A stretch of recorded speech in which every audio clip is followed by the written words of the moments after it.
কতবার যে আমি তোমাকে স্পর্শ করতে গিয়ে গুটিয়ে নিয়েছি হাত, সে কথা ঈশ্বর জানেন।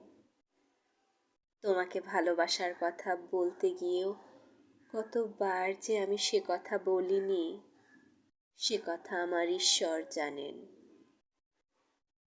তোমার হাতের মৃদু কড়া নাড়ার শব্দ শুনে জেগে উঠবার জন্য দরজার সঙ্গে চুম্বকের মতো আমি গেঁথে রেখেছিলাম আমার কর্ণযুগল। তুমি এসে আমাকে ডেকে বলবে, এই ওঠো, আমি আমি আর আমি এ কি শুনলাম, এমত উল্লাসে নিজেকে নিক্ষেপ করব তোমার উদ্দেশ্যে। কতবার যে এরকম একটি দৃশ্যের কথা আমি মনে মনে কল্পনা করেছি, সে কথা আমার ঈশ্বর জানেন।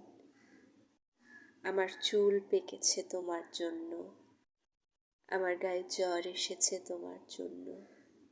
আমার ঈশ্বর জানেন আমার মৃত্যু হবে তোমার জন্য। অতঃপর অনেক দিন পর একদিন তুমিও জানবে আমি জন্মেছিলাম তোমার জন্য, শুধু তোমার জন্য।